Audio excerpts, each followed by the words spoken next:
E aí, seus defensores de bactéria atômica, tudo bem com vocês? Semana passada rolou essa história aí da privatização do SUS no Brasil e, para variar, o presidente acabou voltando atrás, por enquanto, porque a gente já sabe que privatização da saúde no Brasil é um projeto, né? E nisso muita gente veio me perguntar como que é o sistema de saúde na China. E não tem um SUS na China. A história da medicina tradicional chinesa, que consiste aí de milhares de chás, acupuntura, massagem, quiropraxia, dietas, exercícios, tem mais ou menos aí uns 3.500 anos, e desde a dinastia Shang, 1500 antes da Era Comum, com alguns registros e com a descoberta de agulhas feitas de ossos. Mas durante a dinastia Han, no século I antes da Era Comum, que o livro Yellow Emperor's Inner Canon foi compilado, com teorias médicas sobre a influência do cosmos, conteúdo do corpo, sintomas, patologias e como fazer diagnósticos. Mas também rejeitava a influência de espíritos e magia nas condições humanas. Com o passar dos séculos, outros livros foram surgindo, ampliados, e até meados do século XIX, somente a medicina tradicional chinesa era utilizada na China, quando a medicina ocidental começou a chegar aqui através da colonização e principalmente pela Fundação Rockefeller. Em 1905, o governo chinês criou o primeiro departamento de saúde que centralizava a gestão no país e começou a receber mais e mais influência da medicina ocidental, com os chineses que iam estudar fora ou viviam fora e acabavam voltando para cá. Claro, houve muita resistência de quem praticava a medicina tradicional chinesa.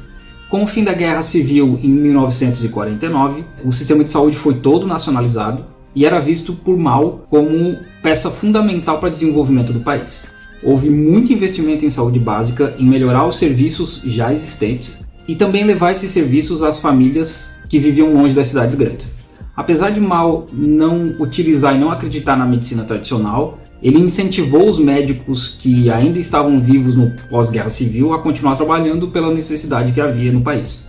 Também cooperativas foram criadas, juntamente com as comunas na época, e surgiram os médicos dos pés descalços. Pessoas que tinham algum conhecimento de saúde pública e sanitização, mas não tinham um treinamento formal de medicina, faculdade, por exemplo. Eles visitavam famílias, principalmente na área rural do país, ensinando conceitos básicos como lavar as mãos, lavar as comidas, higiene pessoal, ferver água, abertura de poços e também dar um fim apropriado a lixo e esgoto. Some herbs are grown by the barefoot doctors in small garden plots behind the clinic. Urban housewives and retired people receive some health care benefits. With encouragement from the government, they have also formed their own health care groups, electing their own paramedics called Red Health Doctors. Most of the Red Health Doctors are middle-aged housewives who spend part of their time educating their neighbors in healthcare matters and part of their time with other activities, such as babysitting or tending to household chores. In 1949, China had only 20,000 doctors. Today, there are nearly 200,000, and many are working in the countryside. But the main force of the rural healthcare system is the barefoot doctor, a paramedic like Xiao Shu, who provides health and medical services on the farms. The vast improvement in rural health conditions rely greatly on modern medicine, but an innovative usage of traditional resources was China's principal strategy against the age-old problems of disease. Houve também um foco a 4 pragas: ratos, moscas, mosquitos e um tipo específico de pardal. Nas cidades, a coleta de lixo, sistemas rudimentares de compostagem começaram a ser utilizados e, juntamente com a medicina preventiva, doenças como cólera, peste bubônica, sífilis, febre tifoide e febre escarlate foram praticamente erradicadas. Nesse período, a expectativa de vida subiu de 45 anos em 1960 para 65 anos em 1980. O grande salto adiante não ajudou muito. De acordo com os números oficiais do governo chinês, cerca de 20 milhões de pessoas morreram de fome e a saúde pública regrediu bastante durante esse período. Em 1976, quando Deng Xiaoping assume, o sistema de saúde começou a ser todo privatizado e receber menos aporte do Estado, também perdendo a centralização que havia anteriormente. Agora, cada cidade era responsável por gerenciar o seu sistema de saúde, causando uma disparidade muito grande entre cidades mais ricas e cidades mais pobres. E isso é importante porque a pessoa só pode ser atendida onde ela mora. Se eu quiser, por exemplo, ir para um hospital público em Pequim, eu não posso. A não ser que seja 100% particular, que eu vou pagar tudo do meu bolso, já que eu moro em Guangzhou. E nisso, os médicos dos pés descalços também praticamente acabaram, juntamente com as comunas e as cooperativas que os mantinham.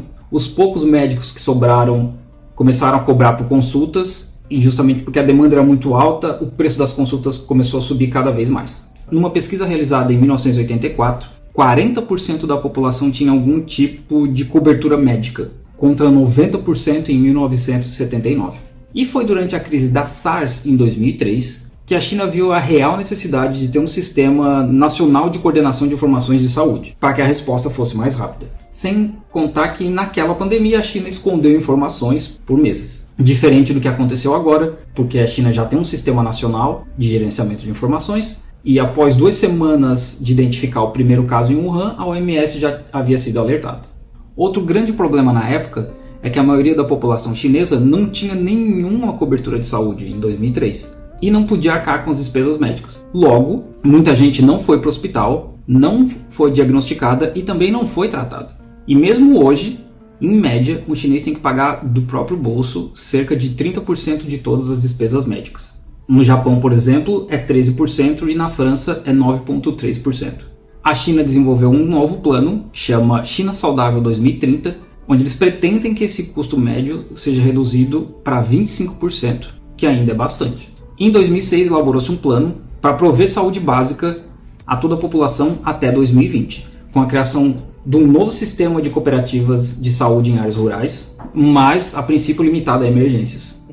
I was very nervous when I gave people injections, but you have to practice, and I learned it gradually. Later I helped deliver about 70 babies. There were 3 of us in the village, 1 man and 2 women. We would take it in turns, so if it was your shift, then you would go out into the fields, take your first aid kit and tools, and work side by side with the farmers. That's why we were called barefoot doctors.